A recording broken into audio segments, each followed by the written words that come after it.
na ay amor, no, sa pagpaabot, aktibo, firme, no, na kay ginabutang sa mong nahuna nga bisag unsay mahitabo pagpaabot ka.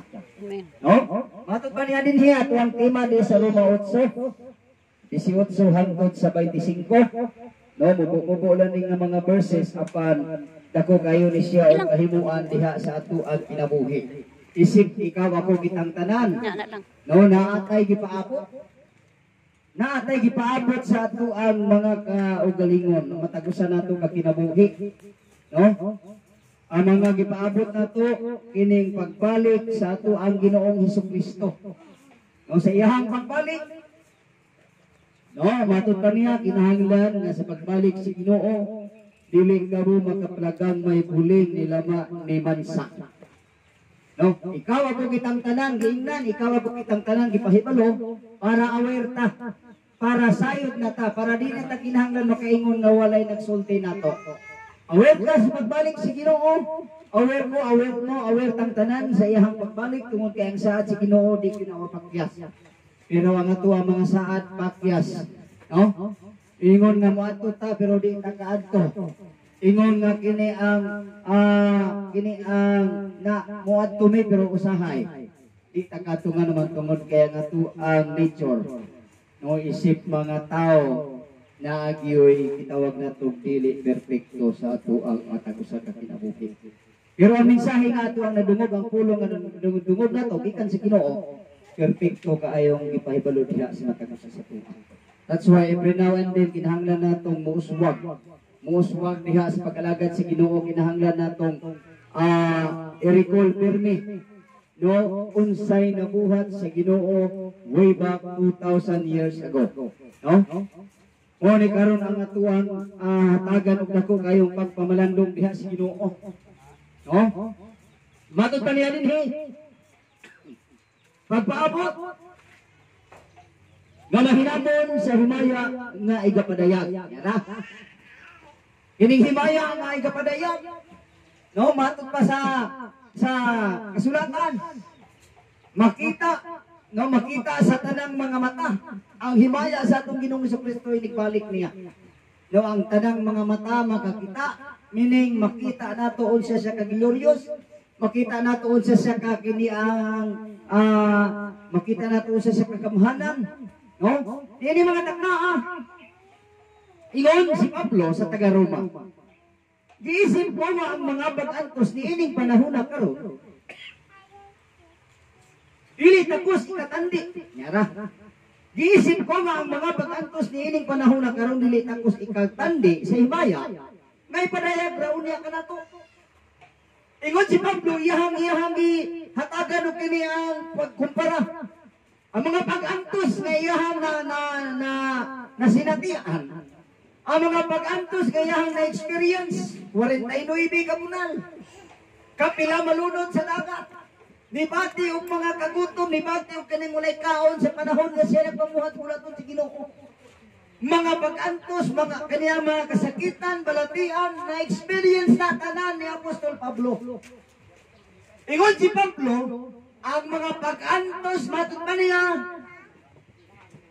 Giisip niya nga ang mga pag-antos ni ining panahon karon dili ako si katandi sa himaya kay panay ground niya kanako. Matod pa ingon ni Pablo.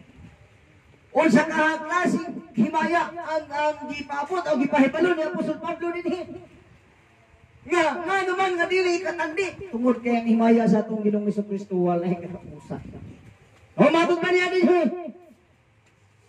Kay ang tibuok kabuhatan nagapaabot nga mahinamon sa pagkapinanayag sa mga anak sa Dios. Ang tibuok matod pa ang tibuok kabuhatan ang tibuok kalibutan. Nangandoy sa pagbalik sa Ginoo. Nangandoy ang mga anak sa Ginoo sa iyang pagbalik. Of course, naay saan ang Ginoo. Matod pa niya sa ikaduhang pagbalik. Oh, matod pa niya dinhi. Kay ang kabuhatan na ilalong sa kakawangan. Dili tumod sa kaugalingong pagbuot niini. Kung dili tumod sa pagbuot niya nga mao ang nagpahimutang niini diha uban sa paglaom.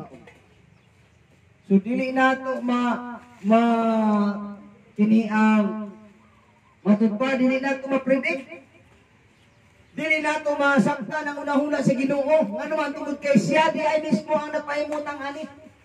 Siya di ay mismo ang nagbutang og mga utlanan nga dili nato malabang. O kini giisgutan sa Ginoo nga pagpaabot ka mahinamon. Matud pa sa Dios ni ara ang sulti si Ginoo. Ato ang lantawon ang example diha dinhi sa Santiago. No, ingon si Apostol Santiago, matud pa niya dinhi. Busa mga igsoon. Pagpailog ka mo hangtod sa pag-anhi sa Ginoo. Pagpailog sa tanang klaseng pagsulay, sa tanang klaseng mga kasakitan, sa tanang klaseng kawaladon, kapobrihon. Pagpailog nga naman tungod kay ang atuwa mga pag-antos karon, ang atuwa mga kapobrihon, ang atuwa mga kasakitan, ang atuwa mga gipati karon, pag-abot sa Ginoo mawala na. Mapulihan ng kalipay nga dili basta-basta ikatandi dining kalibutan na. Nga naman, matud pa si Ginoo, diin gani ako atuwa sa kamo. Mao kana ang usa ka pasalig saad si Ginoo diha sa matag usa nato kinabuhi. Ingon sa dinhi, yara. Tanawa, ang magbuhuma, magapaabot sa bililhong abot sa yuta. Siya magapailom labot sa abot hangtod kini makadawat sa sayo o sa ulahing ulan. Kamu sa kinahanglan magapailom. Gihatagan tag example ni ining mga takna nga ang mga mag-uuma nag-agwanta na sila bago sila mo daro, bago sila mo plasta ni anang ay akili ang yutang nga ilang umahon ilaha sa nang hinduan. Ilahan ng darohon, ilahan ng pagapuhon ng yuta, ang damo nila pag-ayo. Nagpaabot na sila gano'n sa mulan para inig ulan, mabasa ng mutanom na sila. Ingon na po ng himong example karon sa Ginoo sa Pilipinas. Oh? Matod pa niya, kamusap kinahanglan magapailo. Likuna ang inyong mga kasing-kasing kay hadool na ang pag-anhi sa Ginoo. Nganong kinahanglang likunon ang ato ang mga kasing-kasing. Nganong kinahanglan nga diin nagsultihan tani kay para makaandam ta ma-aware na taon sa man ang moabot ng mga kalamidad unsa man ang mga problemang moabot sa atuang kinabuhi kinahanglan nga ready o kini ang natay gitawag nato nga likon nga pagkadali sa atong kaugalingong hunahuna. Kaya bang bisan unsay mahitabo di ka madala. Kaya bang bisan unsay mga sulti-sulti sa tao di ka madala nga naman ang naglikon nimo nato natong tanan mao si Ginoong Jesucristo palakpakan nato Dios. Kun ini mga tagna amatot kaniya dinhi. No ingon siya dinhi. Kay haduol na ang pag-anhi sa Ginoo. Kasagaran sa ato ang mga katigulangan, nangamatay na lang ang amo ama ginikanan, wa man gihapon mo apo. Kasagaran gireklamo sa mga tao sa panahon ni Noe sa unang Noe. Kanus saman ang giingon nimo nga hapit ng pagbalik sa Ginoo, unsa may mga ilhanan, unsa may mga sinyales sa pagbalik sa Ginoo. Ingon ni Noe, di kapula na sa ikaduhang ang. Uod man tungod sa ilahan, kini ang ilahang kabertoldo. Nag-ihaw sila o bakan din. Ang dugo, gitapok sa balde, gisalod. At ang hagdanan sa katong barko nga gihimo ilahang ipubuan sa dugo. Gitistingan nila ang Diyos, gitistingan nila, o piyay-piyay tanawan ni abot ang lunok. Mo sa kini karon ang di mahibalo sa Ginoo sa atoa. Amatod pa niya dinhi. Mga igsuon.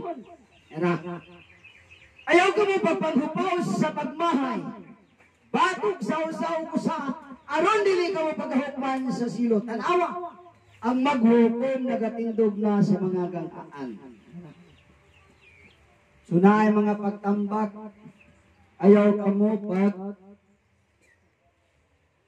mahay, batok sa usa o usa. No? Ay, nagluod ko na niya kay wa man siya katuban sa among mga saad. Ay, nagmahay ko na niya kay wa gid niya nahimo na tiwas uman pag kahimo na akong gipabungan. Pero sa isulti si Ginoo, ayaw ka mo pagpanghupaw. Ayaw ninyo hatagi higayon ang mga ingunaning sitwasyon sa imong kasing-kasing o una-una, alang na tumaluman, isulti ng daan si Ginoo. Matod pa, inahanglan ang ato mga una-una, na nakaset na daan nga kanya positibo. Dili ingon nga kini ang negatibo, kung dili sa ato ang mga pagpamuhat, sa ato ang pagsunod diha sa dalan sa Ginoo. Bisan unsa man ang moabot, bisan unsa man ang mahitabo, dapat kamautang mo dala sa atong kaugalingon padulong sa Ginoo. Dili nato hatagag higayon nga nato ang mga emosyon maoy magpari. No? Ay di na kumusimba kay nagmahay wala niya. Lisod na. Ano man, matod pa niya din. Mga igsoon, ingon nga panig-ingnan sa pag-antos o pagpailog. Yara. Palandunga ang mga propeta nga nagsulti tungod sa ngalan sa Ginoo. Mga propeta, anawa si Elias, nga naay sa katos ka propeta nga iyahang gitago dito sa langit. Giadto pagyud sa mga taga-Roma, ato mga sundalong Romanhon giadto dito og gipamatay. Ingon si Elias Ginoo. Gipatay nila ang mga propeta bisan kani ako ra ang nahibilin. Tanawa gipangita pa nila nga ako ang kinabuhi.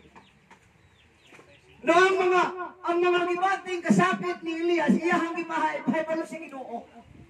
Ang iyang kawalan doon, ang iyang kagutom, ang mga nasaksihan niyang mga kamatay, gitugyan niya dito si Ginoo.